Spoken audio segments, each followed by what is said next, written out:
ठीक है। तो एक्स वाई जेड कंपनी है, उसकी टोटल एसेट्स हैं जो भी ये सारे उसका ऑफिस वगैरह, उन सबकी वैल्यूशन निकाल के आती है हमारे पास 1 लाख रुपीज़। ठीक है, इस सारे कंपनी के जितने भी इसके पास जितने प्रॉपर्टी वगैरह सब चीज़ें मिला के सारे के सारे एसेट मिला के 1 लाख इसकी वैल्यूशन बनती है। ठीक है, अब इसका मान लेते हैं कि हमें इसे स्टॉक मार्केट में लिस्ट करना है, तो हम मान लेते हैं कि कंपनी के कुछ शेयर बनाए जाएंगे। अब शेयर किस बेस पे बनाए जाते हैं? शेयर ऐसा है कि सारे चीज़ों का पर्टिकुलर क्राइटेरिया होता है, हर अलग अलग क्राइटेरियाज पे बनाए जाते हैं। बट यहाँ पे हम एज्यूम कर लेते हैं कि कंपनी है, उसकी वैल्यूशन भी 1 लाख है और उसके 1 लाख शेयर बनाए गए। ओके, तो 1 लाख शेयर बनाए गए और 1 लाख ही उसकी वैल्यूशन है। तो हम क्या करेंगे, जो कंपनी की अभी वैल्यूशन है, जितने शेयर बनाए गए उसकी वैल्यूशन के अंदर और उसके शेयर को आपस में डिवाइड कर देंगे। जस्ट इन दोनों को आपस में डिवाइड करने से क्या होगा कि हमारे पास पर शेयर, मतलब एक शेयर की क्या प्राइस है, वो हमारे पास आ जाएगा। अगर 1 लाख को 1 लाख से डिवाइड करने पर ऑब्वियसली हमारे पास 1 रुपीज़ आएगा। तो पर शेयर की जो प्राइस हमारे पास निकल के आई वो आई 1 रुपीज़। ओके, तो मतलब बेसिकली क्या होगा, इसके पास कंपनी के 1 लाख शेयर है और इसकी जो एसेट थी, मार्केट कैप है, वो 1 लाख है।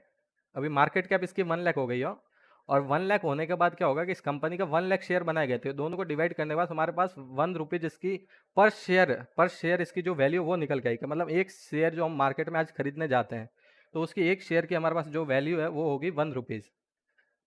ठीक है, तो इस तरह से इसका ये कैलकुलेट होगा।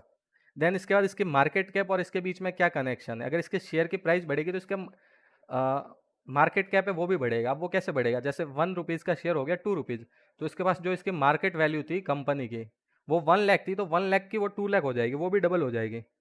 प्राइस और ये दोनों आपस के अंदर जैसे प्रोपोर्शनल चलेंगे। जैसे अगर इसके शेयर की प्राइस बढ़ी तो कंपनी की वैल्यूशन की प्राइस भी बढ़ेगी साथ साथ के अंदर। अब हम बात कर रहे थे कि स्टॉक एक्सचेंज क्या होता है। स्टॉक एक्सचेंज होता है जिसके अंदर शेयर बाय सेल किए जाते हैं। हमारे इंडिया के अंदर दो स्टॉक एक्सचेंज है, पहले तीन थे, अभी दो है। एक एनएससी नेशनल स्टॉक एक्सचेंज, एक है बीएससी बॉम्बे स्टॉक एक्सचेंज। एक और पहले एक और था Kolkata stock exchange, KSC, but वो बंद हो गया ड्यू टू सम रीज़न। पहले यहाँ पे इंडिया के अंदर तीन चलते थे, अब दो ही चलते हैं मेनली, बॉम्बे स्टॉक एक्सचेंज और नेशनल स्टॉक एक्सचेंज। इनके अंदर शेयर बाय सेल किए जाते हैं, इनका पर्टिकुलर टाइम होता है ओपनिंग टाइम, जिस टाइम पे स्टॉक एक्सचेंज ओपन होता है और उसके अंदर शेयर बाय सेल होना स्टार्ट हो जाते हैं। अब शेयर वही जो हमने सोच रखा है, जो कंपनी के हिस्से, अलग अलग कंपनी के अलग अलग हिस्से होते हैं, वो सारी चीज़ें बाय सेल होती रहती है, बहुत ज़्यादा बाय सेल होती हैं, बहुत ज़्यादा लार्ज वॉल्यूम के अंदर बाय सेल होती है। और ये सारी चीज़ें क्या होती है, देखने में बड़ी अच्छी लगती है कि भाई इस कंपनी में इन्वेस्ट कर दो और इसका शेयर बढ़ जाएगा। तो जस्ट देखने में अच्छे लगते हैं, बाकी रियलिटी में देखा जाए तो बहुत ज़्यादा मुश्किल होता है। किसी भी कंपनी में हम उसका शेयर या फिर उसको देख के कि इसकी कम प्राइस है वो देख के इन्वेस्ट नहीं कर सकते। अब बेसिकली मैं ट्राई कर रहा था इतने टाइम से कि तुम सबको एक प्रॉपर एक क्या बोले उसे, समझाने की कि स्टॉक मार्केट का एक बेसिक स्ट्रक्चर क्या है। तो मार्केट के अंदर शेयर इसी तरह से काम करता है। अब शेयर बनने के बाद ये सारे शेयर कहाँ पे लिस्ट होंगे, एनएससी और बीएससी के अंदर। और फिर लिस्ट होने के बाद क्या हो जाएगी, ये कंपनी हो जाएगी अब पब्लिक लिमिटेड हो जाएगी। ठीक है, और कंपनी के अंदर कुछ चीज़ें रहेगी जो पहले से जैसे था प्री डिफाइंड, वो बिल्कुल वैसे रहेगा। कंपनी के अंदर सबसे पहले आता है promoter, PROMOTR, promoter. Okay, promoter मतलब जिन्होंने कंपनी को बनाया है, जिसने स्टॉक वगैरह सारी चीज़ें वहाँ पे लिस्ट कराई है एनएससी और बीएससी के अंदर। ये सारी चीज़ें बैंक के थ्रू होती है। अब आईपीओ भी लाती है बहुत सारी कंपनी, तो वो भी सारी बैंक के साथ मिलकर लाती है। वो क्या है, वो एक अलग प्रोसीजर है, जस्ट यहाँ पे मार्केट को समझ रहे हैं। प्रमोटर होते हैं, फिर इसके अंदर एफआई होती है। एफआई मतलब फॉरेन इंस्टीट्यूट इन्वेस्टर। फिर होती है डीआई, होती है डोमेस्टिक इंस्टीट्यूशन इन्वेस्टर, ये होती है। फिर उसके बाद कुछ म्यूचुअल फंड भी होते हैं जो भी इसके अंदर इन्वेस्ट करते हैं। और फिर उसके बाद आती है रिटेलर इन्वेस्टर, मतलब जो पब्लिक होती है। पब्लिक इन्वेस्टर लिख लेता हूँ, अच्छे से समझ में आएगा।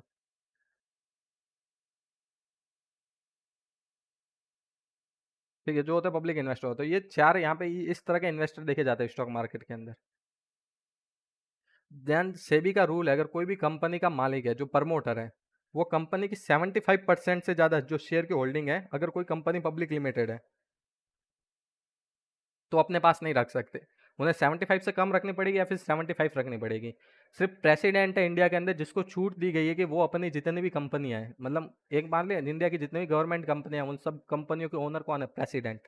अगर जो भी सारी गवर्नमेंट कंपनियां, जो भी प्रेसिडेंट जिनके ओनर है, वो 75% से ज़्यादा अपनी होल्डिंग रख सकती है। जैसे इसको थोड़ा सा और एग्जांपल से समझे तो क्या होगा, जैसे हमारे पास 1 लाख शेयर है। मान लीजिए कोई XYZ प्रमोटर है, जस्ट उसके पास कितनी होल्डिंग होगी, 75, मतलब उसके पास कितने शेयर होने चाहिए, तो उसके पास 75,000 शेयर हो सकते हैं। 75 THOUSAND 75,000 हो सकता है, फिर लेस देन 75,000 हो सकते हैं, मोर देन 75,000 शेयर्स नहीं हो सकते उसके पास। अगर ऐसा हुआ तो सेबी उसके ऊपर फाइन या फिर कुछ ना कुछ स्ट्रिक्ट एक्शन लेगी। तो ये सारी चीज़ें रेगुलेटरी बॉडी है, इसको पूरा सेबी मैनेज करती है, और जो एनएससी और बीएससी के ऊपर भी सेबी ध्यान रखती है कि इन एक्सचेंज के अंदर तो कुछ दिक्कत वगैरह नहीं हो रही, या फिर ये एक्सचेंज सही से रेगुलेशन वगैरह सब फॉलो कर रहे हैं या नहीं कर रहे हैं। अगर हम इन्वेस्टर की बात करने जाए तो इन्वेस्टर हमें कुछ इस टाइप के इन्वेस्टर देखने को मिलेंगे यहाँ पे मार्केट के अंदर। प्रमोटर होंगे, फिर एफआई होगी, फॉरेन फॉरेन जो भी फॉरेन से जितना भी इन्वेस्टमेंट आता है वो सारी फॉरेन रेगुलेटरी बॉडीज होगी, जो भी फॉरेन इंस्टीट्यूशन इन्वेस्टर, बहुत सारी गवर्नमेंट भी इन्वेस्ट करती है अगर इंडिया के अंदर, तो उन्हें भी फॉरेन इन्वेस्टमेंट माना जाएगा। ओके, फिर डीआई जो डोमेस्टिक इंस्टीट्यूशन इन्वेस्टर, जैसे कोई बड़ी बड़ी कंपनियां किसी और कंपनी के शेयर बाय कर ले, या फिर म्यूचुअल फंड। अब म्यूचुअल फंड क्या होता है? म्यूचुअल फंड मतलब बहुत सारे लोगों का ही पैसा होता है, जो बोलती है बहुत सारे मतलब कंपनी बोलती है कि आप हमें सारा पैसा दो, हम सोच समझ के आपका पैसा इन्वेस्ट करेंगे, अगर आपको नहीं पता, आपके पास टाइम नहीं है कैसे करना है। जो बेसिकली ये होता है म्यूचुअल फंड। फिर होता है पब्लिक इन्वेस्टर, कि कोई भी डायरेक्टली किसी भी मतलब शेयर बाय कर ले किसी भी कंपनी का। अब कंपनी का शेयर कैसे बाय करेंगे? और ये सारे तो प्रमोटर हो गए, ये कंपनी कैसे वैल्यूशन निकल के आ गई, हमें security exchange board of India पता चल गई, 2 एक्सचेंज है जहाँ पे शेयर ट्रेड होते हैं। बट अब शेयर बाय करने का हमारे पास क्या सॉल्यूशन है कि शेयर कैसे बाय होते हैं? जस्ट तो उसको भी समझ लेते हैं। अगर किसी को भी कोई शेयर वगैरह ऐसे बाय वगैरह करना है तो उसका जस्ट क्या होता है कि एक होता है ब्रोकर। ब्रोकर जैसे आपने देखे होंगे, ग्रो हो गया, एंजल ब्रोकिंग हो गया, मोतीलाल ओसवाल हो गया, जीरोदा हो गया, फिर ये 5 पैसा हो गया, IND मनी हो गया। ये सारे क्या ब्रोकर्स हैं। ब्रोकर्स मतलब क्या कहते हैं कि तुम्हारे पास डायरेक्ट एक्सेस किसी के पास नहीं है कि एक्सचेंज के अंदर ट्रेड कर सके, बीच में ब्रोकर का होना जरूरी है। ब्रोकर क्या होता है? वो सेबी के पास और इन स्टॉक एक्सचेंज के पास रजिस्टर्ड होता है। न्यू वर्ड हमारे पास सामने आ रहा है, ब्रोकर। तो ब्रोकर क्या होता है अभी बता देते हैं।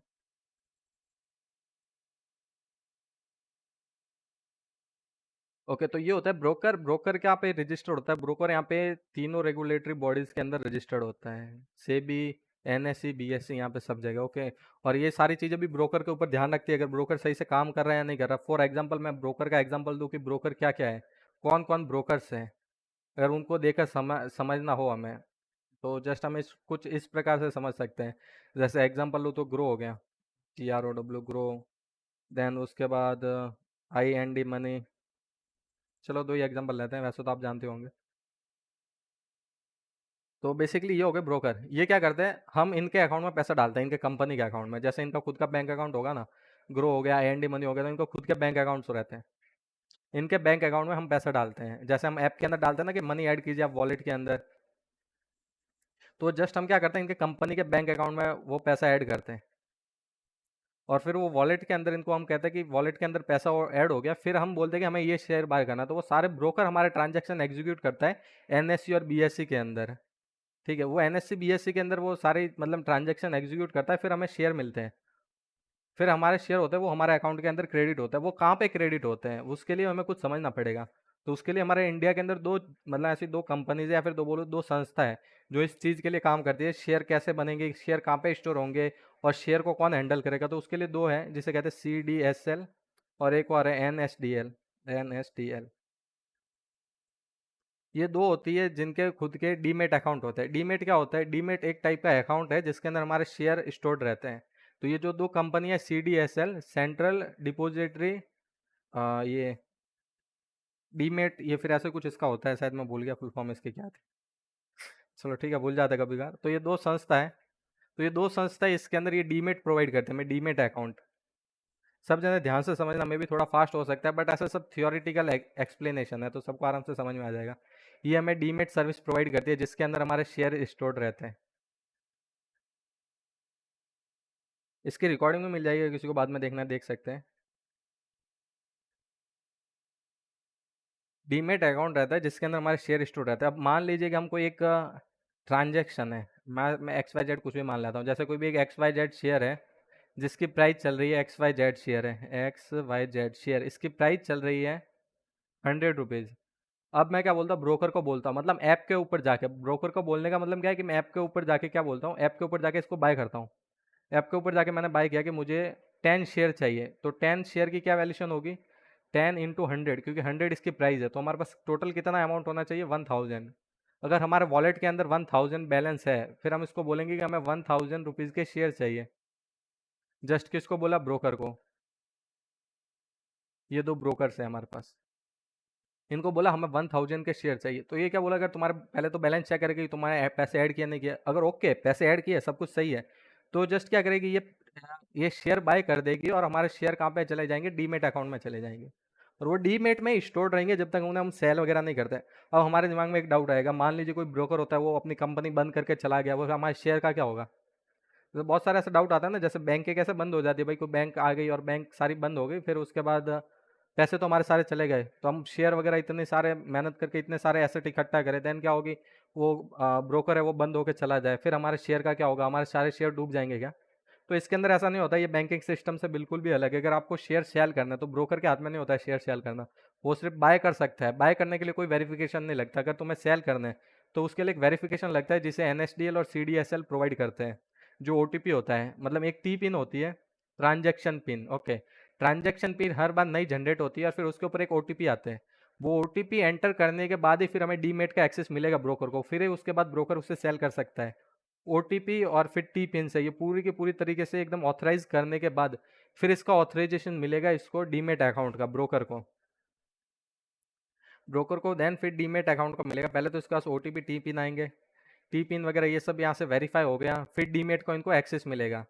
एक्सेस मिलने के बाद फिर ये सेल कर पाएंगे, वो भी हम बोलेंगे तो, वरना ऐसा ब्रोकर नहीं होता है आजकल। तो ऐसा इंडिया के अंदर ऐसा कोई केस अभी तक नहीं देखने को मिला कि जिसके अंदर ऐसा है कि ब्रोकर ऐसा कुछ टी पिन ब्रो ऐसा होता है कि टी पिन एक नहीं रहता है, टी पिन ऐसा होता है कि टी पिन चेंज होता रहता है, हमें नया क्रिएट करना है तो हम उसे न्यू क्रिएट कर सकते हैं, ऐसा जस्ट मोबाइल के एक एसएमएस से क्रिएट किया जा सकता है, एक नहीं होता है, वरना ब्रोकर को पता चल जाएगा भाई यही टी पिन है, यूजर जितने मर्जी उतने टी पिन जनरेट कर सकता है। टी पिन एंटर करने के बाद भी हमारे रजिस्टर्ड मोबाइल नंबर पे ओटीपी आएगा, वो ओटीपी एंटर करने के बाद फिर डीमेट अकाउंट का एक्सेस मिलता है। एक्सेस मिलने के बाद फिर उसके बाद क्या होगा कि ब्रोकर उसे सेल कर पाएगा हमारे शेयर को, और वो सारे पैसे होंगे वापस ब्रोकर के अकाउंट के बैंक अकाउंट में क्रेडिट हो जाएंगे, उसके कंपनी के अकाउंट में, फिर हम उसे विड्रॉ करेंगे तो फिर हमारे पास आएगा। बाकी आज तक इसके अंदर ऐसे फ्रॉड के कम केस देखने को मिलते हैं बट इतने ज़्यादा नहीं मिलते, बहुत कम केस देखने को मिलते हैं, क्योंकि यहाँ पे सेबी इसके ऊपर पूरी बहुत ज़्यादा स्ट्रिक्टली इनकी सारी चीज़ों के ऊपर नज़र रखती है। फिर इसको सेल का ऑथराइजेशन मिलने के बाद फिर हमारे स्टॉक होंगे वो सेल हो पाएंगे। तो इसके अंदर ऐसा है कि आपके सेल जो शेयर है वो बहुत ज़्यादा सेफ है, ऐसा नहीं है कि आपको बैंक के तरह आपसे कोई उठ के भाग गई या फिर कुछ दिक्कत आ गई, तो ऐसा यहाँ पर नहीं होने वाला है। ओके, बहुत ज़्यादा सिक्योर्ड काम होता है। बट यहाँ पे लोग फंसते कहाँ पर है, अब यहाँ पे अब थोड़ा सा आगे बढ़ता है, इससे आगे बढ़ता है, इन्वेस्टमेंट के ऊपर आते हैं। देखो पूरा का पूरा स्टॉक मार्केट जस्ट 1 आवर की क्लास में एक्सप्लेन करना बहुत मुश्किल है, बट मैंने बहुत ज़्यादा प्रैक्टिस की है, तो मैं इसी प्रैक्टिस से चल रहा हूँ कि तुम सबको ये सारी चीज़ें एक्सप्लेन कर दो अच्छे से। अब लोग फंसते कहाँ पे, इसके अंदर दो चीज़ें आती है, एक आती है ट्रेडिंग और दूसरी आती है इन्वेस्टमेंट।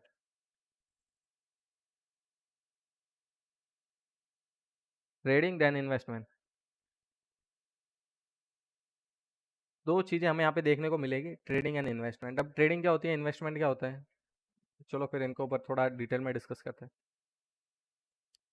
जस्ट ट्रेडिंग का मतलब क्या हो गया, सिर्फ ट्रेडिंग ट्रेडिंग को समझ लो। ओके, जस्ट फॉर ट्रेडिंग, अगर ट्रेडिंग को समझा जाए, अगर ट्रेडिंग को एक्सप्लेन किया जाए तो मतलब क्या है, ट्रेडिंग का मतलब ऐसा होता है, इसको स्टॉक मार्केट में कहते हैं इंट्राडे करना। इंट्राडे का मतलब हो गया जस्ट बेसिकली, आज लो जैसे स्टॉक मार्केट खुलता है 9:30 पे ओपन होता है, 9:30 पे स्टॉक मार्केट ओपन हुआ, देन तुम स्टॉक बाय करो, बाय स्टॉक, ठीक है, स्टॉक बाय किया और उसको सेल करना है, सेल कब तक करना है, 3:30 पे स्टॉक मार्केट क्लोज हो जाता है, जस्ट इसके बीच में या फिर इससे पहले पहले तुम्हें शेयर को सेल कर देना है।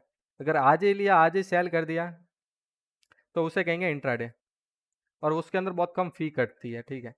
फिर मतलब ऐसा है कि ब्रोकर चार्ज होता है, ब्रोकर अपने अपने चार्ज लगाता है, इससे ब्रोकर की इनकम होती है, वरना ब्रोकर हमें ऐसे फ्री में सर्विस प्रोवाइड नहीं करता है।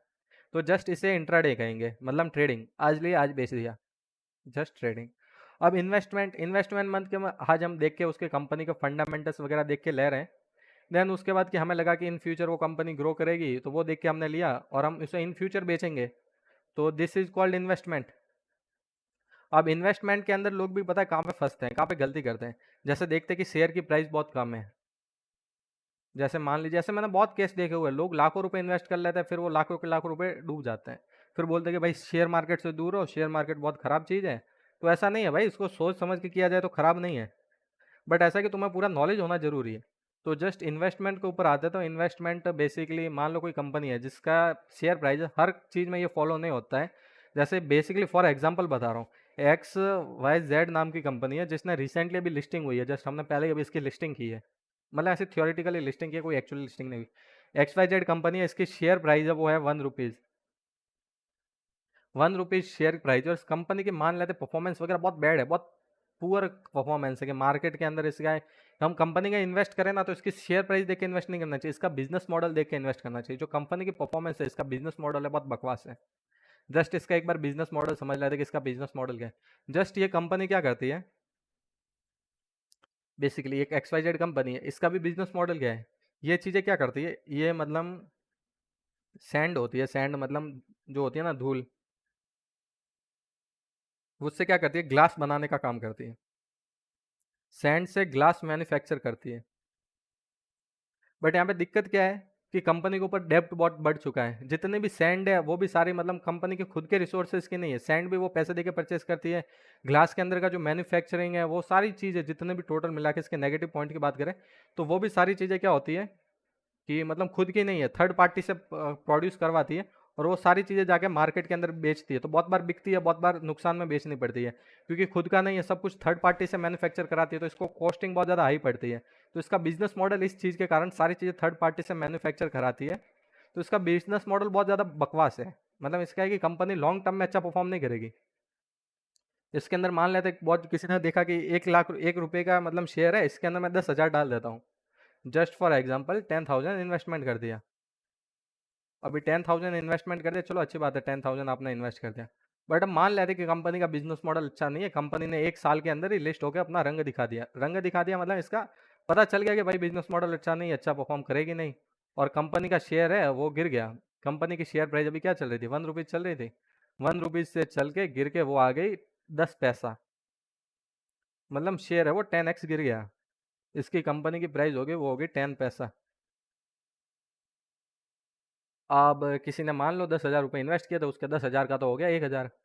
अब इसके ऑब्वियसली इसके पैसे इतना गिरा तो अब इसकी जो प्राइस है वो भी गिरी, मतलब ऐसा कि इसके मार्केट वैल्यूशन भी गिरी। देन जैसे कि हम समझने जाए इसको, जो इसके फिर 10,000 जो इन्वेस्टमेंट हुआ था वो हो गया 1,000।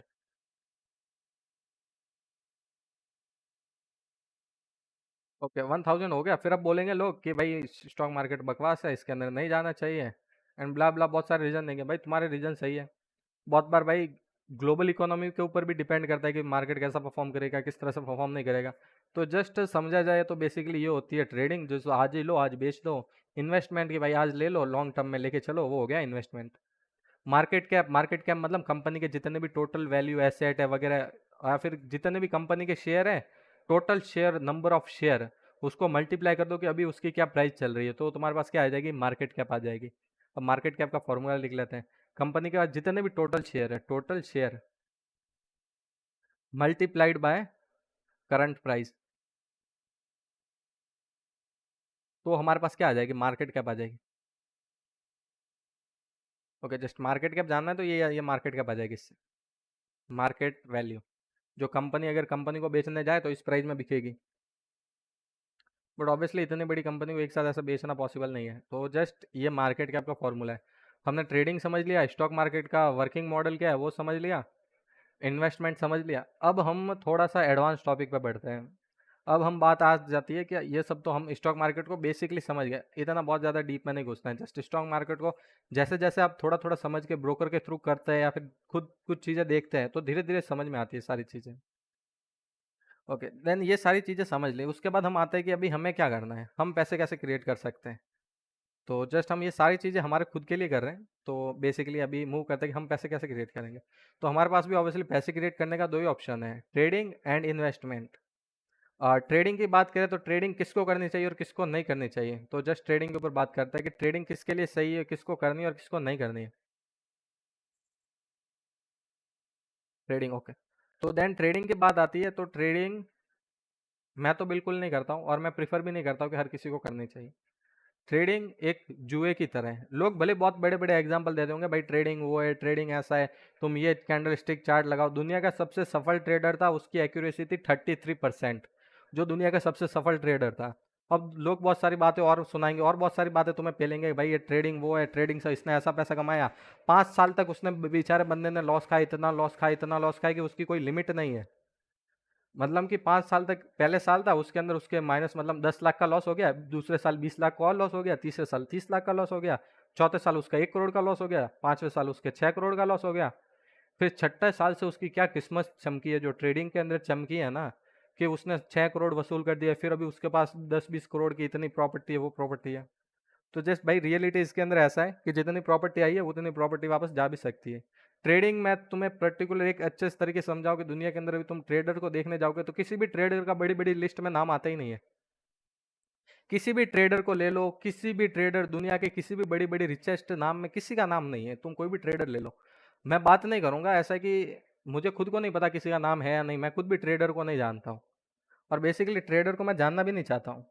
तो ट्रेडर का किसी का बड़ी भी नाम में लिस्ट नहीं आएगा। अब भाई क्यों, हम क्यों, मैं क्यों बोल रहा हूँ भाई ट्रेडिंग को खराब बोल रहा हूँ। बहुत जने होंगे भाई यहाँ पे ट्रेडिंग के लवर होंगे, भाई नहीं ट्रेडिंग तो ऐसा है, हम पैसा कमा देंगे, कमा के दिखाओ, मैं चैलेंज करता हूँ ओपनली, जाओ कमाओ पैसे, मार्केट के अंदर जाओ, मैं खुद देखूंगा, तुम्हारी क्लासेस लूंगा और तुम खुद कमा के दिखा देते हो। पर रियलिटी ऐसा है, जब तक यहाँ तक मेरा एक्सपीरियंस और जितनी मेरा दिमाग कहता है, ट्रेडिंग से आज तक कोई पैसा कमा नहीं सकता, मतलब पॉसिबल नहीं है कमाना। मार्केट इस तरह से ऊपर नीचे करता है ना कि हालत खराब कर देता है बंदे की। पहले तो यहाँ पे ट्रेडिंग वाले के भी पता है, लॉस खाने वाले के अंदर भी हिम्मत होनी चाहिए, वरना हार्ट अटैक आ जाता है लोग को। यहाँ पे लॉस खाने वाले को भी पेशेंस लेवल होना चाहिए, उसका पेशेंस लेवल बिगड़ा, वो भी गया, उसकी हालत खराब। तो ट्रेडिंग से पैसा कोई नहीं कमा सकता आज तक दुनिया के अंदर। रिचेस्ट लिस्ट अगर देखी जाए ना तो उसके अंदर किसी भी ट्रेडर का नाम नहीं है, किसी भी ट्रेडर का नाम नहीं है। ऑब्वियसली नहीं है, तुम चेक कर लो ऊपर से नीचे, सारे के सारे बिजनेसमैन मिलेंगे, बट नाम है तो किसका नाम है, किसका नाम तुम्हें मिल सकता है उसके अंदर, उसकी बात करते हैं। तो वहां पे तुम्हें नाम मिल सकता है, वो मिल सकता है इन्वेस्टर्स का। इन्वेस्टर मतलब जो लॉन्ग टर्म इन्वेस्टमेंट करते हैं। मैं ये नहीं बोल रहा कि भाई मैं कुछ फायदे वाली बात बता रहा हूँ, फायदे वाले यहाँ पर ये है कि जो चीज़ देखी गई है, जो चीज़ एक्सपीरियंस की गई है, जिस चीज़ को समझा गया, वो यहाँ पे प्रैक्टिकल बात हो रही है जो इन्वेस्टमेंट करते हैं। बिकॉज इन्वेस्टमेंट में ऐसा होता है कि आप 10 शेयर ले ले, मान लीजिए आपकी प्रिडिक्शन गलत निकल गई, 10 के अंदर से कोई एक शेयर भी परफॉर्म कर गया ना, तो भी आपके सारा इन्वेस्टमेंट डूबेगा नहीं, आपका सारा इन्वेस्टमेंट फिर भी बरकरार रहेगा। प्रॉब्लम तो वहां पर आती है कि आप मार्केट के अंदर 10,000 लेके आए, 10,000 बढ़ने की जगह कम हो गए। अभी इन्वेस्टमेंट में ऐसा है कि भाई सोच समझ के करो, लॉन्ग टर्म के अंदर बहुत कम चांस होता है। ट्रेडिंग के अंदर देखा गया, क्या देखा गया ट्रेडिंग के अंदर, कि ट्रेडिंग के अंदर ये देखा गया है कि लोग आते हैं और 99% तो क्या बोलूँ मैं, 100% लोग फेल हो जाते हैं। लोग आते हैं और फेल हो जाते हैं। अब बहुत जने देंगे भाई ऑप्शन ट्रेडर के एग्जाम्पल देंगे, कोई ऑप्शन ट्रेडर, कोई भी कैसा भी ऑप्शन ट्रेडर हो दुनिया का, लेके आ जाओ मेरे सामने। कोई भगवान है क्या, कोई बता सकता मार्केट को ये ऐसे ऊपर नीचे जाने वाला है, वो कैंडल स्टिक चार्ट दे के बता देंगे कि भाई ये मार्केट अब ऐसा जाएगा। मैं तुम्हें कैंडल स्टिक चार्ट, किसी को अगर किसी को ऐसा हो ना कॉन्फिडेंस वगैरह, कोई ऐसे सामने आ जाए कि बोले कि ये कैंडल स्टिक चार्ट देके मैं प्रिडिक्ट करा सकता हूँ, उसकी 10 प्रिडिक्शन निकालो कितनी गलत जाती है। यहाँ पे सिर्फ भगवान है, वो भविष्य बता सकते हैं, इसके अलावा और किसी के अंदर इतनी शक्ति नहीं है कि जो आके भविष्य दिखा दे। तो जस्ट जितने भी ट्रेडर होते हैं सब फेल होते हैं, और ट्रेडिंग मैं बिल्कुल भी रिकमेंड नहीं करता हूँ, और ना ही मैं कभी ट्रेडिंग करता हूँ। मैंने ट्रेडिंग की भी हुई है, उसका भी मैं एक्सपीरियंस भी शेयर करूंगा सबके साथ। ठीक है, क्यों रिकमेंड नहीं करता हूँ, क्यों नहीं करनी चाहिए। देन अभी तुम वर्ल्ड की जो रिचेस्ट लिस्ट है उसके अंदर तुम देखोगे तो इन्वेस्टर का नाम आएगा। अभी कौन कौन से इन्वेस्टर है, वॉरेन बफेट का नाम सबने सुना होगा, एक सक्सेसफुल इन्वेस्टर है।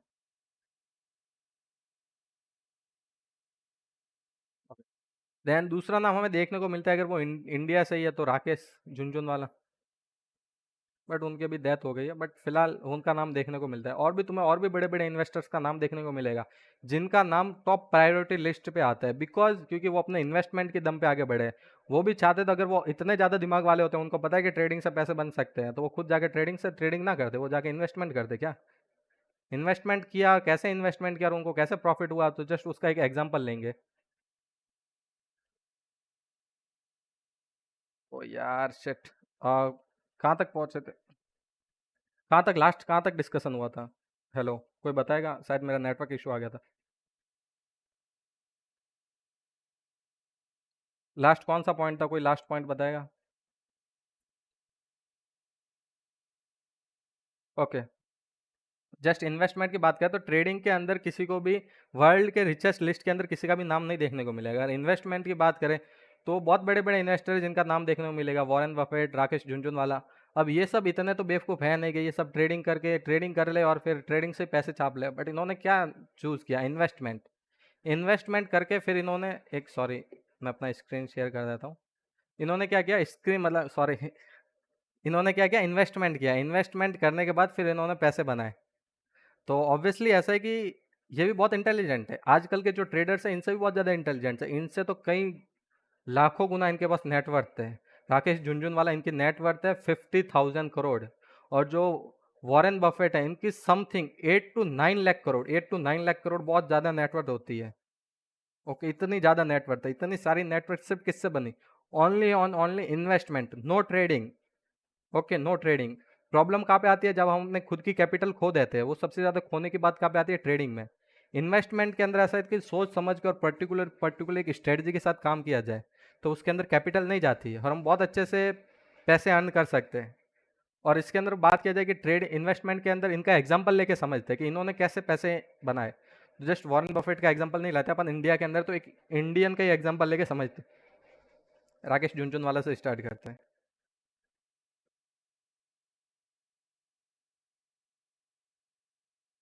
ठीक है भाई, झुनझुनवाला की मुझे स्पेलिंग नहीं आती, तो इतने से ही लिख के फिर स्टार्ट करते हैं। तो जस्ट इन्होंने क्या किया, इनकी एक बहुत पॉपुलर स्टोरी है। ये पहले क्या थे, ये ट्रेडर थे। सबने स्कैम 1992 देखी होगी। उसके अंदर ब्लैक कोबरा देखी है? किसी ने देखी है या फिर नहीं देखी है? आई होप, मुझे लग रहा है काफ़ी लोगों ने देख रखी है। ठीक है, तो उसके अंदर पता है एक ब्लैक कोबरा, मतलब ऐसा वो ग्रुप होता है। मनु ऐसा, मनु मुंद्रा नाम होता है, बट रियलिटी में कुछ और नाम होता है। बट वहाँ पे ऐसा मूवी में वहाँ पे नाम होता है, अरशद मेहता होता है, एक बियर कार्टेल होता है, एक बुल कार्टेल होता है। दोनों के आपस में फाइट चलती है। वो बोलते हैं आज इसके शेयर को गिराएंगे, वो बोलेंगे नहीं आज इसके शेयर को बढ़ाएंगे। तो उसके अंदर ही जो बियर कार्टेल होता है उसके अंदर ही होता है राकेश झुनझुनवाला। उसके अंदर राधा किशन दमानी भी होते हैं, जो अभी डी मार्ट के ओनर है। ठीक है, डी मार्ट के ओनर है ना, डी मार्ट बहुत बड़ी कंपनी है। बहुत जनों को पता होगा। डी मार्ट के ओनर राधा किशन दमानी। उसके अंदर राकेश झुनझुनवाला भी होता है। राकेश झुनझुनवाला अपने टीचर मानते हैं वो जो, क्या नाम है उनका, राधा किशन दमानी को। तो बेसिकली ये सब पहले खुद ट्रेडर थे। इन्होंने क्या किया, ट्रेडिंग छोड़ा। 90 के अंदर ट्रेडिंग छोड़ा। राकेश झुनझुनवाला ने क्या डिसाइड किया, मैं करूंगा इन्वेस्टमेंट। भाई अब ट्रेडिंग बहुत हो गया, ट्रेडिंग के अंदर कुछ होने वाला नहीं। ये क्या बोलते हैं कि एक ऐसा टाइम था कि हर्षद मेहता ने स्टॉक की प्राइस इतनी बढ़ा दी थी और हमने उसको इतना शॉर्ट करके रखा था कि अगर हर्षद मेहता उससे 7 दिन के लिए और होल्ड कर लेता तो हमें कटोरा लेके आना पड़ता रोड पर भीख मांगने।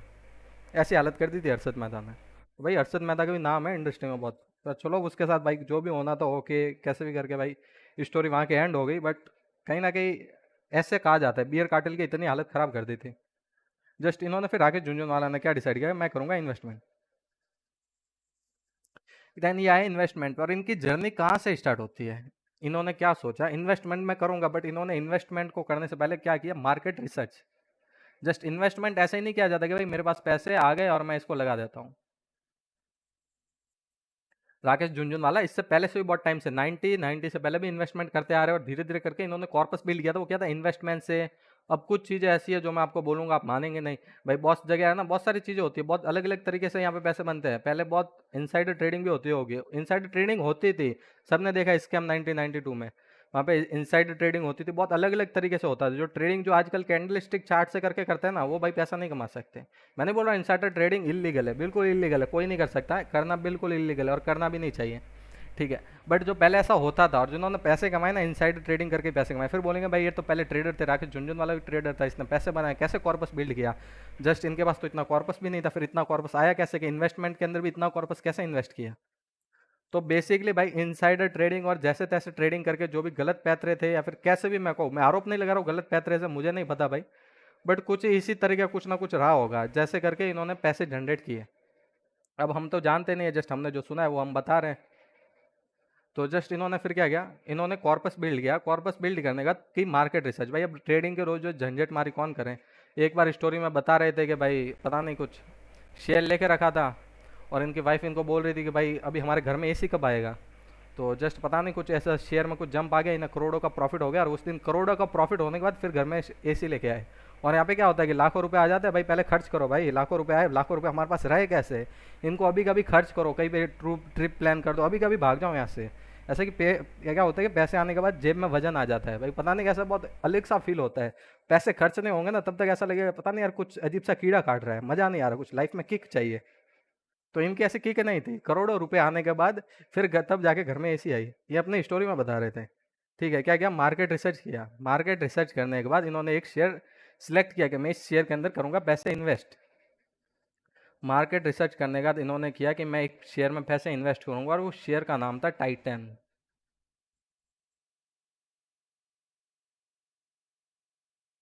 जिसके आजकल हमें ब्रांडेड वॉच, परफ्यूम, टाइटन का एक ब्रांड है स्किन करके, उसका परफ्यूम आता है, ब्रांडेड वॉच आती है, और भी बहुत सारे अलग अलग लग्जरीज प्रोडक्ट्स पे काम करता है टाइटन, जो टाटा ग्रुप का है। ओके, पहले से बता दे रहा हूँ। तो जस्ट इन्होंने टाइटन के अंदर किए पैसे इन्वेस्ट। अब टाइटन के अंदर पैसे इन्वेस्ट किए, और कितने पैसे इन्वेस्ट किए? टाइटन का शेयर इन्होंने बाय किया। जस्ट शेयर चल रहा था 3 रुपये का, 3 रुपये का शेयर चल रहा था। और 3 5 15 3 6 18, ओके, ठीक है, मुझे याद आया। तो जस्ट इन्होंने कुछ इस तरह से किया कि जैसे शेयर के अंदर पैसे इन्वेस्ट किया, और इन्होंने 18 करोड़ रुपए, 18 करोड़, ठीक है, 18 करोड़ रुपए की बात कर रहा हूँ, 18 करोड़, 18 करोड़ रुपए दे के टाइटन के शेयर खरीदे। कितने? 6 करोड़ शेयर खरीदे। 3 रुपए का टाइटन शेयर चल रहा था जब इन्होंने खरीदा। इन्होंने खरीदा तब टाइटन के शेयर की क्या प्राइस थी?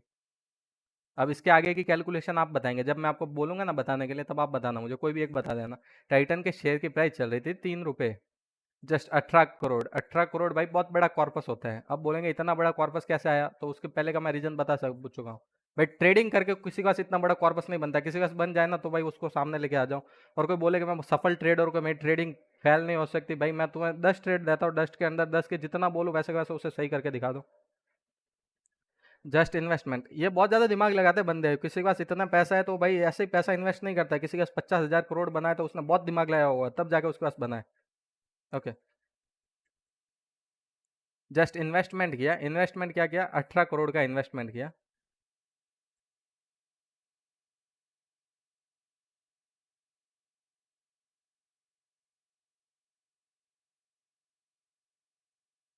18 करोड़ का इन्वेस्टमेंट किया, और उस 18 करोड़ के अंदर इनको जो शेयर मिले, वो शेयर मिले इनको 6 करोड़, 6 करोड़ शेयर मिले। 6 करोड़, ओके। फिर क्या हुआ? इन्होंने 5 साल तक होल्ड किया। 5 साल तक इस शेयर की कोई प्राइस नहीं बढ़ी। 5 साल तक ये शेयर ऐसा कैसा चलता रहा। फिर इनके लाइफ में आया एक किस्मत चमकाने वाला दिन, मतलब कहूँ तो किस्मत चमकाने वाला टाइम आया। तब से ये बहुत हो गए फेमस पूरे इंडिया के अंदर। राकेश झुनझुनवाला, राकेश झुनझुनवाला, भाई नाम हो गया, बंदे ने नाम बना दिया, जीवन सफल कर दिया। इनका यही लाइफ का यही टारगेट था, कर दिया कंप्लीट, पैसे आ गए।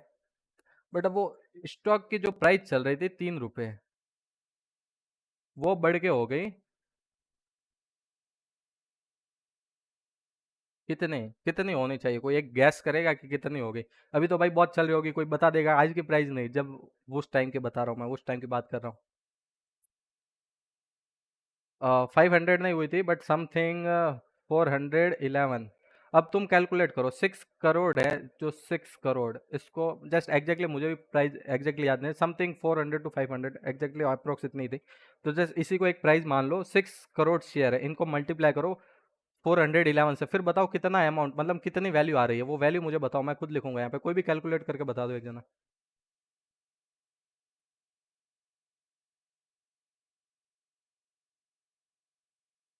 2466 मतलब 2,466 करोड़ रुपए। कहाँ 18 करोड़ रुपए, और कहाँ 2,400 करोड़ रुपए? लिटरली मतलब दिस इज, ये मैजिक होता है भाई इन्वेस्टमेंट का। बंदे ने 5 साल होल्ड किया, 18 करोड़ से 2,000 करोड़ पहुंच गया। 2,000 करोड़ किसे कहते हैं भाई? यहाँ पे भाई लाखों रुपए के लिए भी तरसते रहते हैं। यहाँ पे कोई भाई हमारा कोई प्रोडक्ट के ऊपर काम चल रहा है ना, यहाँ पे हमारी कंपनी के ऊपर, भाई क्लाइंट कोई बोल दे भाई ऐसा चाहिए, उसे 10 बार सही करके देना पड़ता है, तब जाके वही 3 से 4 लाख रुपए देता है हमें। कोई 3-4 लाख रुपए निकालने में हमारे 10 से 15 दिन में हालत खराब हो जाती है, डे नाइट काम करते हैं तब जाके 3 से 4 लाख रुपए मिलते हैं। और यहाँ पे भाई ये 2,000 करोड़ रुपए, जस्ट किससे? 18 करोड़ से 2,000 करोड़ रुपए। लिटरली समझ लो मतलब कितना तगड़े लेवल का यहाँ पे मतलब उसको जंप मिला है, किस्मत देखो बंदे की। बट वो चीज हुई कैसे?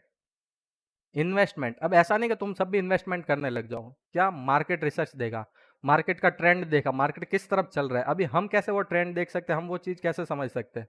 तो भाई इसके अंदर सबसे मेन बात बोलो ना कि क्या चीज़ है, तो भाई इसके अंदर 90% बंदे की काम करती है इन्वेस्टमेंट स्ट्रेटजी, फंडामेंटल्स, कि वो क्या फंडामेंटल्स लेके चल रहा है, किस तरह से काम करता है। और भाई 10% काम करती है बंदे की किस्मत।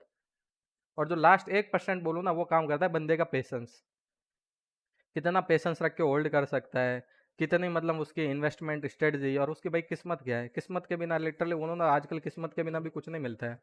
हालत बहुत खराब है, कलयुग चल रहा है भाई। जीवन ऐसा है कि जो सीधे लोग हैं बेचारों का जीना हराम कर दिया है। इस कलयुग के अंदर एक ही जने को मतलब एक ही चीज़ है, उसको बहुत बेनिफिट मिल रहा है, मुझे बोलने की ज़रूरत नहीं है, सबको वैसे समझ में आ गया होगा। तो जस्ट ये सारी चीज़ें हुई, फिर इनके बाद इनकी इन्वेस्टमेंट जर्नी और बढ़ती रही। इन्होंने अलग-अलग कंपनी के अंदर और पैसे इन्वेस्ट किए। देखते-देखते इनकी नेट वर्थ पहुँच गई 50,000 करोड़। ओनली इन्वेस्टमेंट से पॉसिबल हुआ है, ठीक है? इन्होंने और कोई भी चीज़ नहीं की, सिर्फ इन्वेस्टमेंट से ये सारी चीज़ें की थी। अब जस्ट एक और छोटा-सा एग्ज़ाम्पल समझ लेते हैं वॉरेन बफेट का। पूरी स्टोरी डिस्कस नहीं करने वाला हूँ। उन्होंने छोटे से अमाउंट से शुरुआत की थी और उनकी जो नेट वर्थ है, वॉरेन बफेट की नेट वर्थ है वो समथिंग 8 टू 9 लाख करोड़, मुझे एग्जैक्ट नहीं पता बट समथिंग इतनी है कुछ। 8 से 9 लाख करोड़, बहुत ज़्यादा है। ठीक है, जो इंडिया के प्रेसिडेंट, इंडिया की सारी कंपनियां मिला देना, उन सब की नेटवर्थ आई थिंक होती है 32 लाख करोड़। वहाँ पे एक अकेले बंदे की जो नेटवर्थ है वो 8 लाख करोड़ है, समझ रहे हो? लिटरली बहुत ज़्यादा नेटवर्थ है।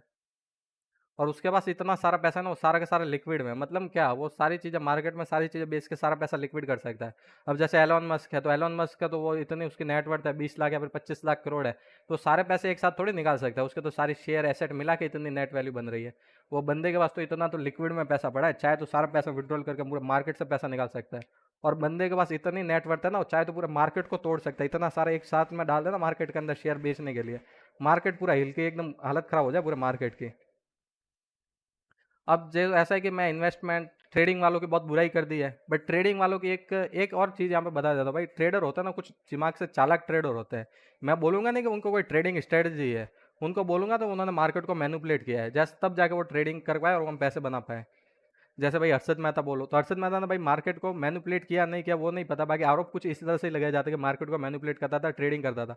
तो जस्ट ट्रेडिंग से पैसे कैसे कमाए? मार्केट मैनिपुलेशन से। एक एक एग्जांपल बताता हूँ, जैसे मार्केट मैनिपुलेट करके पैसे कमाते थे। एक बंदा था, बंदा बैठा था इंग्लैंड के अंदर, UK, UK for not for Uttarakhand, United kingdom. यहाँ पे बंदा बैठा है और क्या कर रहा है, बैंक का फंड यूज कर रहा है। मतलब ऐसा है कि बैंक के अंदर काम करता था, बैंकिंग फंड था, मतलब ऐसा कि बैंक इसको पैसे देती थी, भाई इन्वेस्ट कर, तो मार्केट के अंदर क्लाइंट को पैसा बना के दे, investment, not for trading. Bank भी पैसे इन्वेस्टमेंट के लिए देती है। इसने क्या किया, एक दिन बैठा बैठा सोचा कि ना कि मैं तो कुछ करके थोड़ी चालाकी करके, इतना बड़ा बैंकिंग फंड है, इतना तो मार्केट का खुद का कैप नहीं है, मैं क्यों ना मार्केट को पूरे को हिला दूं। जो जस्ट इस बंदे ने बैठ बैठ के क्या एक आइडिया लगाया, अमेरिका की जितनी भी बड़ी बड़ी 50 कंपनीज है, ठीक है, नहीं टॉप 100 कंपनीज, एग्जैक्टली मुझे भी एग्जैक्टली सही से स्टोरी याद नहीं, बट जितनी जैसे टूटी फूटी याद है वैसे बता दे रहा हूँ। टॉप 100 कंपनीज क्या करता, टॉप 100 कंपनीज के अंदर सेल का ऑर्डर लगाता।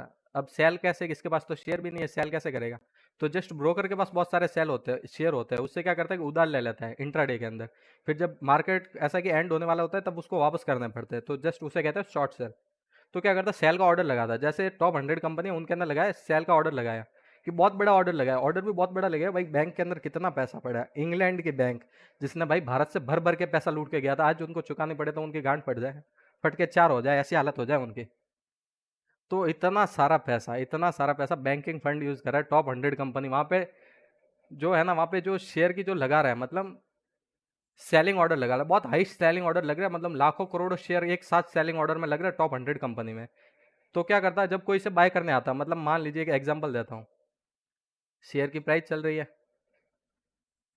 यहाँ पे 101 के अंदर, कोई बाय करने के लिए खड़ा है शेयर को, और ये बंदा 102 के अंदर शेयर को सेल लगा के खड़ा है। 101 वाली लिमिट पूरी हो गई, किसी ने सोचा 102 पे शेयर को बाय करे, कोई बंदा आ गया, शेयर की प्राइस बढ़ी, तो 102 पे जैसे इसने देखा कि शेयर के बाय का टाइम आ रहा है, तो ये क्या करता, जस्ट ये 102 से यहाँ से क्या करता, टॉप 100 कंपनीज है वहाँ के अपने शेयर जो ऑर्डर होते थे, जहाँ पे ऑर्डर सेल के लिए लगाए, उनका कर देता कैंसिल। पहले तो क्या किया, बैंकिंग फंड का यूज किया और ऑर्डर लगाए बड़े बड़े, जब भी कोई बाय करने आता तो ऑर्डर कर देता कैंसिल। ऐसा वो करता रहा, बहुत टाइम तक किया, ऑर्डर कैंसिल कर देता। तो ऐसा करने से क्या हुआ, मार्केट क्रैश हो गया अमेरिका का, 50% से मार्केट अमेरिका का गिर गया।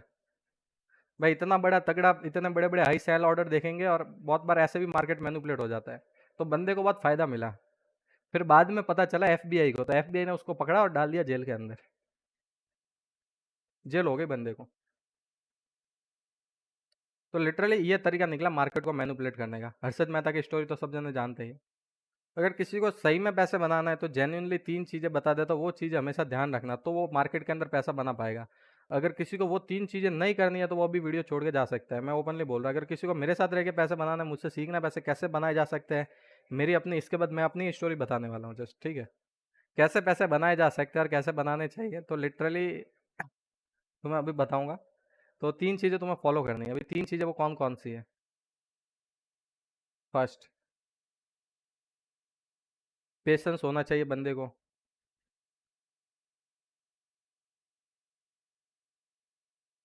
ओके, दूसरा क्या है? फंडामेंटल्स। कंपनी के अंदर इन्वेस्ट करें तो फंडामेंटल्स एनालिसिस करके, फंडामेंटल एनालिसिस ये करके फिर पैसे इन्वेस्ट करें। और तीसरी और चौथी बात, सबसे मेन बात है, जो है कि भाई अभी चलो ठीक है, इतना सब कुछ कर दिया, प्राइस बढ़ रही नहीं बढ़ रही, फंडामेंटल भी अच्छे से कर दिया, तो वो चीज़ें वो छोड़ दे भाई लक के ऊपर। बढ़ेंगे तब बढ़ जाएंगे, पैसे इन्वेस्ट कर दिए, सेल मैं करूँगा नहीं। ये 3 चीज़ें होगी जिसके बाद वो बहुत भर-भर के पैसे कमाएगा, बोरे भर-भर के पैसे कमाएगा। अब ये चीज़ें तुम्हारे अंदर होनी चाहिए, ये क्वालिटीज़ अगर तुम्हारे अंदर है तो तुम मार्केट से पैसा बना सकते हो। अब आ जाता है कि मैं अपनी कुछ स्टोरी बता के आपको करूँ थोड़ा मोटिवेट। जस्ट हमारे क्लास का टाइम पूरा हो गया और किसी और दिन हम नेक्स्ट क्लास में लेंगे, बट यहाँ पे मेरी स्टोरी सुन के जाइए सब जने। आगे के अंदर की कैसे पैसा इन्वेस्ट करते हैं और आगे हमें कैसे पैसे इन्वेस्ट करने हैं, क्या क्या फंडामेंटल्स क्या होते हैं जो हमें एनालिसिस करने हैं, कभी और दूसरी वर्कशॉप में लेंगे, बट यहाँ पे मेरी स्टोरी सुन लीजिए। तो जस्ट मैं हूँ मनीष परियार, देन मैंने अपनी जो मतलब अपनी स्टोरी बता रहा हूँ ऐसे सुन लीजिए, जस्ट यहाँ पे लिखूंगा नहीं। तो जस्ट क्या हुआ, बात है 2021 की, नहीं सॉरी 2020 की, दिसंबर के अंदर मुझे अगर कुरकुरे या फिर चिप्स भी खानी होती तो मम्मी से पैसे लेने पड़ते हैं। मम्मी पैसे दो, मुझे कुरकुरे लाने, मैगी लानी है, मेरे पास पैसे नहीं है, 10 रुपये, सिर्फ 10 रुपये की बात हो रही है। फिर पता नहीं किस्मत ऐसी कुछ चमकी कि जनवरी के अंदर एक टाइम आया, मैं सोचा यार अब तो कुछ लाइफ में किक चाहिए, लाइफ के अंदर ऐसा मज़ा नहीं आ रहा है, मैं सोचा कुछ करते हैं। तो मेरे पास एक क्लाइंट थे जिनको मैंने 2017 के अंदर डॉगी कॉइन बाय कराए थे, 2017 के बता रहा हूँ। कितने लिए थे? 10,000 के डॉगी कॉइन लिए थे। जस्ट डॉगी कॉइन किस प्राइस में उनको मैंने बाय कराए थे? जब डॉगी कॉइन की प्राइस चल रही थी 0.6, सॉरी 60 हो गया, 0.6 पैसा, 0.6 पैसा। इस पैसे में लिए थे 2017 में डॉगी कॉइन। डॉगी कॉइन एक क्रिप्टो करेंसी है, बट इससे रिलेटेड है इसलिए कहानी सुना रहा हूँ, ओके। इसमें लिए थे डॉगी कॉइन, जिसको एलन मस्क ने भर भर के किया था बाद में प्रमोट।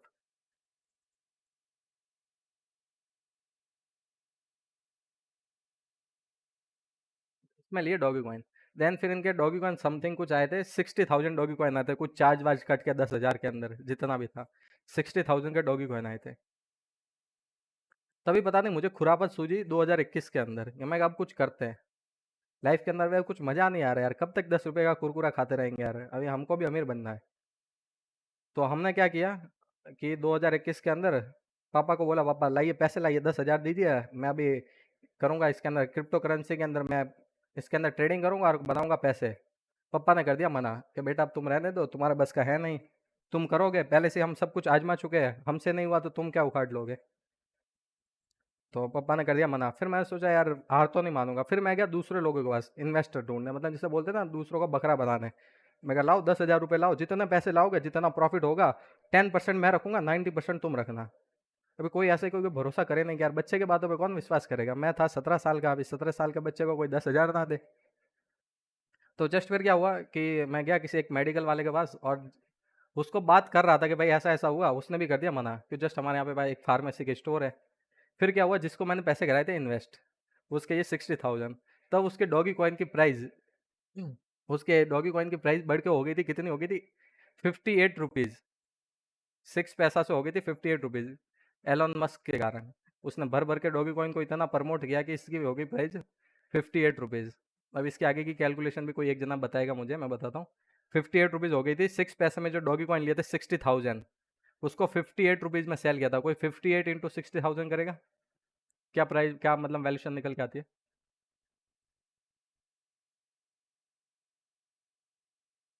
कोई भी कर दो भाई।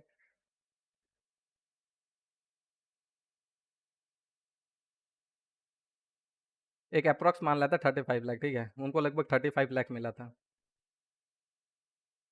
फिर उन्होंने आके स्टोरी सबको बताना कर दी शुरू, कि भाई इसने मुझे बोला था इसमें इन्वेस्ट कर, और मेरे 10,000 के हो गए 35 लाख रुपए।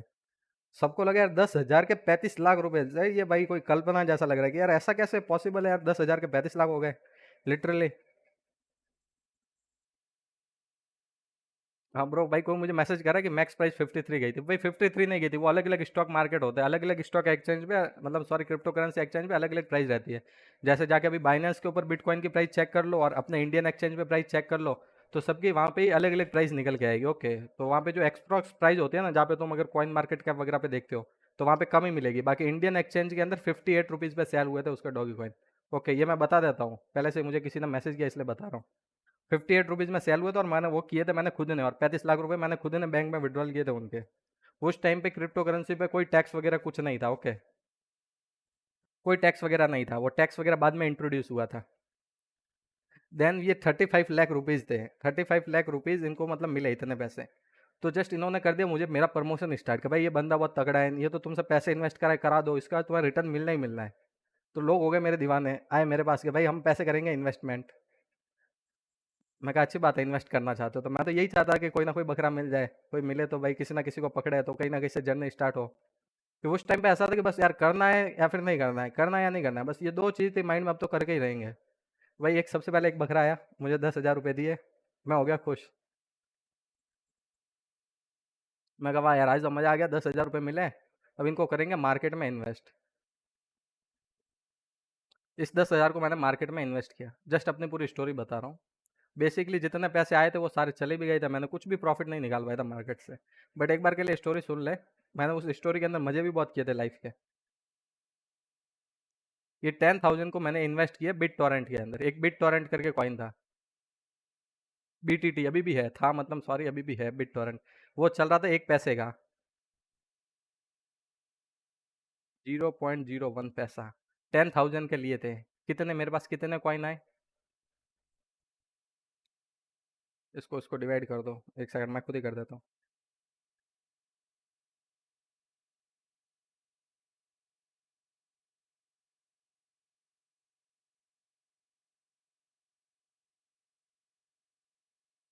10 लाख कॉइन आई मेरे पास। ओके, और फिर क्या हुआ, ये मैंने 1 पैसे में ले तो ली है, बट उसके बाद किस्मत देखो, किस्मत ने मेरे साथ चीटिंग कर दी। ये लेने के बाद फिर क्या हुआ कि इस बिट टॉरेंट की प्राइस और इसकी प्राइस है वो कम हो गई।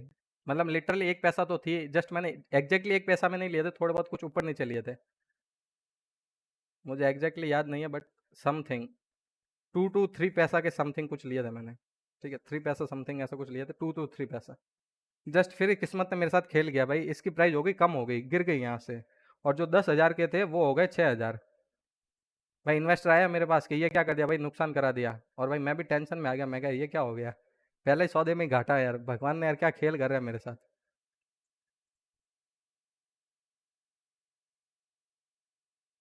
तो यार भगवान मतलब क्या चाहता है मेरे साथ, कि मतलब मैं करो या नहीं करूँ, मैं ये सब सोचने लग गया। फिर देन उसके बाद मैंने क्या सोचा कि चलो हुआ तो हुआ, मैंने सारी बात पापा को बताई, पापा ने दो चार बातें सुनाई, बोला था मत कर मत कर, किसने तुझे ऐसा बोला था। फिर पापा ने उसको दे दिए बंदे को पैसे कि भाई रख तो अपने पैसे अपने पास, अब इसको बोलना मत कि कुछ करने के लिए। पापा ने उसको पैसे रिटर्न कर दिए। फिर मेरी किस्मत चमकी 4 दिन के बाद, मैं बहुत डिप्रेशन में था। फिर 4 दिन के बाद मैंने देखा तो जो मेरे 6,000 रुपये थे, 6,000 का बिट टॉरेंट बढ़ के हो गया 11 पैसे का। मैं हो गया खुश भाई, 11 पैसे हो गया। फिर मैं सोचा इसको विड्रॉल नहीं करते, रहने देते।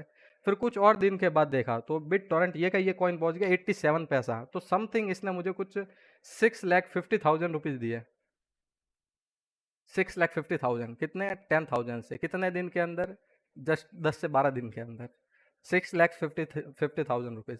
भाई मैं हो गया खुश कि यार ये तो बहुत सही है यार, मज़ा आ गया। फिर वो इन्वेस्टर आया मेरे पास से फिर से कि यार सॉरी यार मैंने निकाल दिए, अब ऐसा करता फिर से इन्वेस्ट करते, अब नहीं निकालूंगा। मैं कहा सॉरी यार, अब सर्विस क्लोज, अब मेरे खुद का मेरे पास फंड आ गया, अब मैं किसी के इन्वेस्ट नहीं करता। फिर भी बहुत जना पीछे पड़ गया, भाई कर दो कर दो कर दो, तो भाई उनके और पैसे इन्वेस्ट किया, 2 लाख रुपए दिए मुझे, कहला भाई इन्वेस्ट कर दे। मैंने वो किया इन्वेस्ट, फिर से किस्मत ने ऐसा खेल किया, मैंने एक कॉइन के अंदर इन्वेस्ट किए, रेविन कॉइन था। जस्ट 4 रुपये नहीं सॉरी 3 रुपये पे चल रहा था, नीचे गिर के आ गया 1 रुपये। 2 लाख रुपए दिए, 2 लाख के यहाँ पे वो आधे हो गए, 1,50,000 हो गए, 50 से 40,000। देन 40,000 हो गए, फिर से आया, फिर आया यार, फिर मैंने सोचा यार ये क्या है यार, मेरी किस्मत क्या चाहती है मुझसे।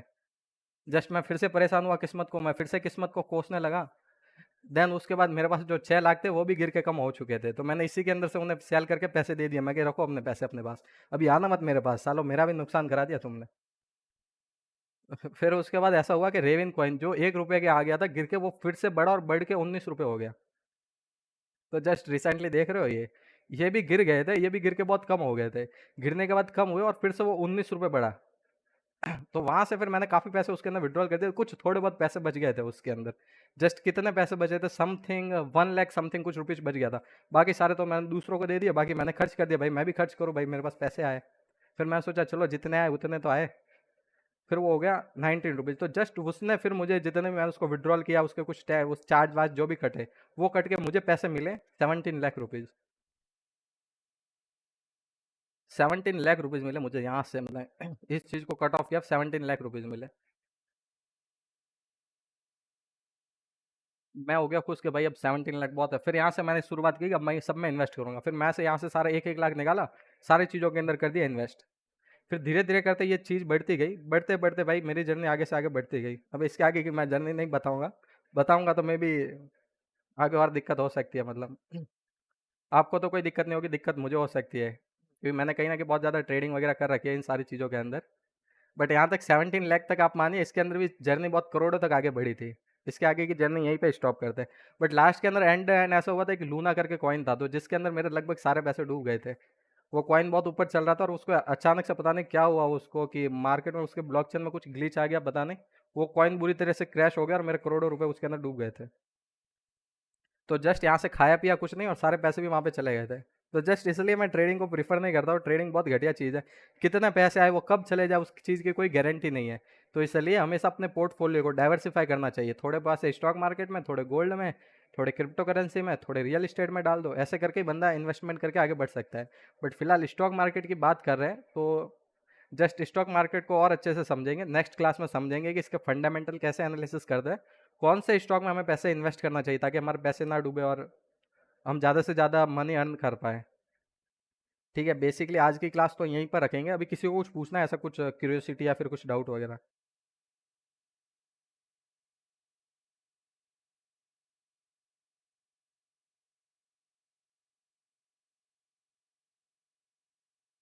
किसी को नहीं पूछना?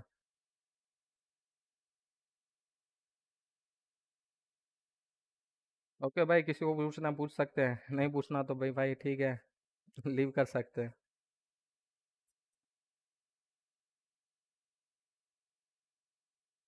वो लोग जितना बाय करेंगे उसका मतलब बिटकॉइन फिक्स है दुनिया के अंदर। मतलब 2 मिलियन बिटकॉइन है तो वो इतने ही रहेंगे, लगभग 21 लाख समथिंग बिटकॉइन है तो वो इतने ही रहेंगे, वो बढ़ने वाले नहीं है। तो लोग जितने ज़्यादा लोग खरीदेंगे उसकी ऐसा है कि डिमांड वहाँ पे बढ़ जाएगी, सप्लाई इतनी की इतनी है तो उसकी वैल्यू बढ़ेगी। डिमांड एंड सप्लाई का रूल है, सिंपल सा।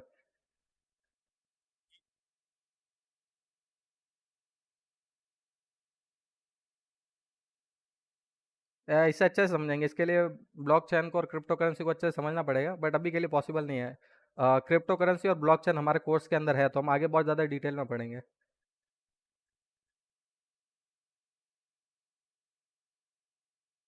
हाँ स्टॉक मार्केट। हाँ हाँ। हम्म।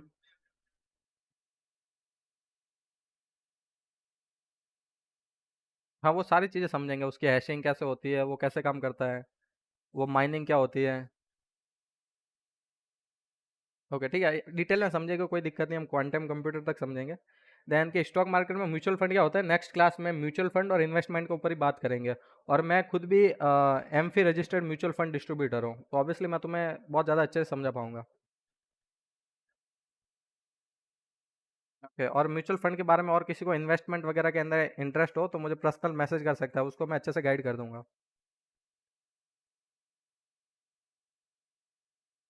और तुम्हें भाई अच्छे से गाइड करूंगा, तुम सबकी वेल्थ क्रिएट हो बिल्कुल ऐसे ही गाइड करूंगा। और मैं भी अपने कुछ स्टॉक वगैरह का पोर्टफोलियो भी दिखाऊंगा।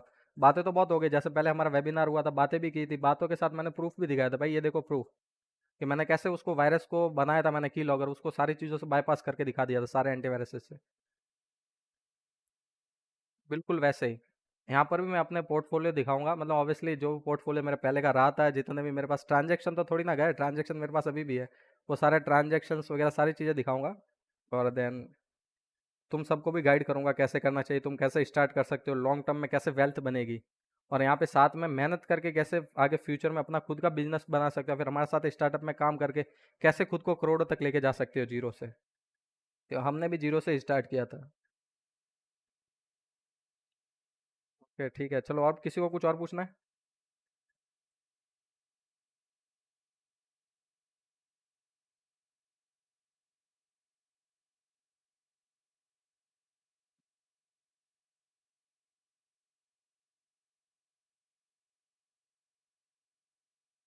अभी तो देखो ऐसा है, तुम जो कर रहे हो जैसे प्रोग्रामिंग वगैरह वो करते रहो, बाकी बिजनेस एक ऐसी चीज़ है जिसे साइड बाय साइड स्टार्ट रखना चाहिए। जैसे स्टॉक मार्केट हो गया, रियल एस्टेट हो गया, इसके अलावा बहुत सारे और बिजनेस तुम्हें सिखाऊंगा। ऐसा नहीं है कि सिर्फ इसके अंदर तुम्हें सिर्फ कोडिंग और प्रोग्रामिंग का सिखा रहा हूँ, ऐसा नहीं भाई। मेरे जितने भी स्टूडेंट हैं उन सबको ओवरऑल और सब तरीके से ग्रोथ मिलनी चाहिए। तो हम, और हमारे पास भी खुद के भी बिजनेस है, हम ऐसा नहीं हम ऐसे सिर्फ यही चला रहे हैं, ऐसा नहीं है भाई। हमारे खुद के बहुत सारे बिजनेस है, उनमें भी धीरे धीरे करके तुम्हें इंटरेस्ट हो तो धीरे धीरे बताएंगे, उसमें भी इन्वॉल्व करेंगे। जिस जिसको इंटरेस्ट हो वो सब जने आ सकते हैं, ठीक है। तो अभी तो प्रोग्रामिंग स्टार्ट रखो, इसके अंदर भी बहुत बड़ा स्कोप है, बहुत बड़ा फ्यूचर है, इसके अंदर भी तुम करोड़ों बना सकते हो लिटरली। जस्ट कुछ नहीं करना है, किसी कंपनी के लिए काम नहीं करना, अपना प्रोडक्ट बना के करोड़ों बना सकते हो। कंपनी के लिए काम करोगे वो तो दिन रात घिसेगी और इतने ही पैसे देगी। और उन करोड़ों को तुम मार्केट के अंदर सही से कैसे इन्वेस्ट करके उन करोड़ों को तुम हजारों करोड़ों तक कैसे लेके जाओगे, तो उसके लिए हम सब पूरा गाइड करेंगे।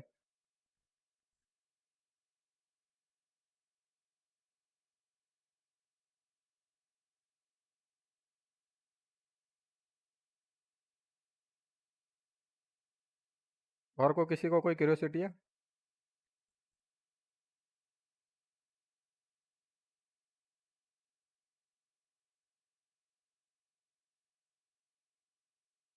और डोंट वरी रहो भाई, मेरे साथ रहोगे ना। इससे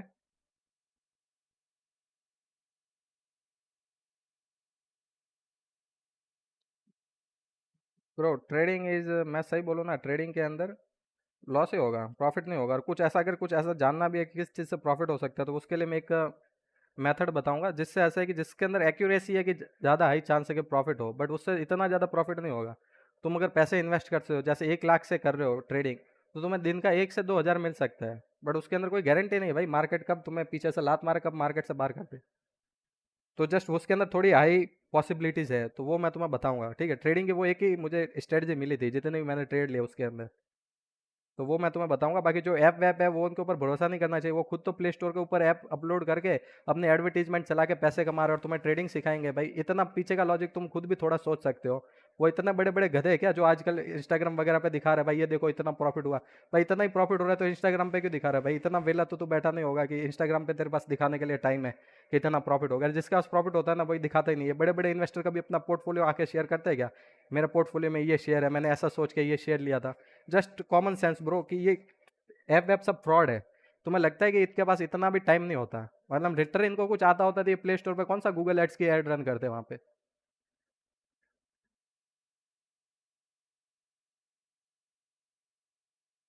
और किसी को और कुछ पूछना है?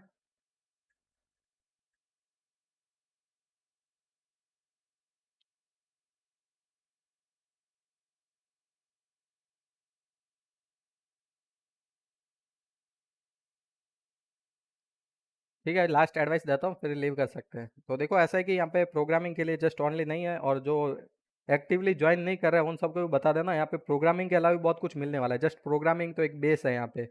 और यहाँ पे भी सबसे पैसे इसीलिए लिए जा रहे हैं ताकि थोड़ा भाई सीरियस होकर पढ़े, यहाँ पे ध्यान दे पढ़ने के अंदर। वरना लिटरली ऐसा है कि पैसे नहीं देते ना तो लोग इसे कचरा समझते हैं, आएंगे नहीं आना, आना जाना वो चला रहता है।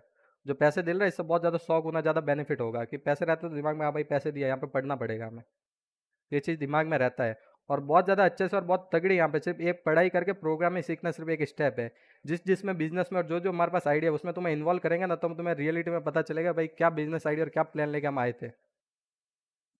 जस्ट ये बेस है, तो जो एक्टिवली ज्वाइन नहीं करा उनको बोल देना हमने 50 बच्चे सिलेक्ट किए थे और 50 की टीम बनाई है हमने।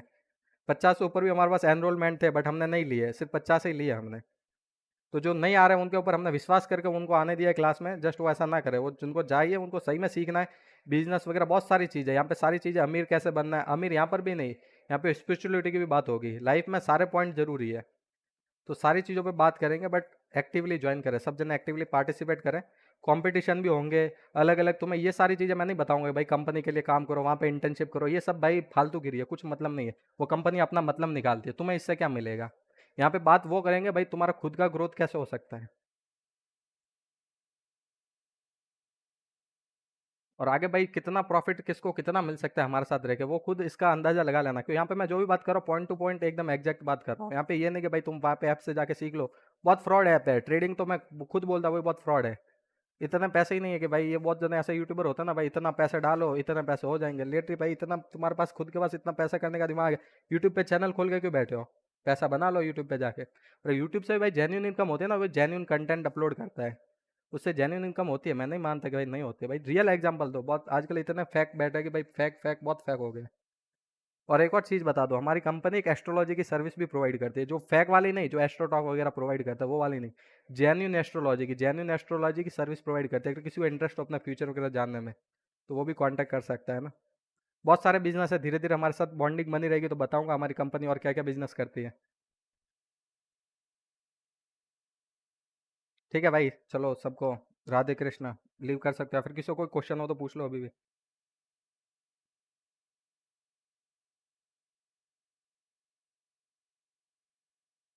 चलो फिर भाई मीटिंग एंड करते हैं, नहीं पूछना है किसी को। ओके।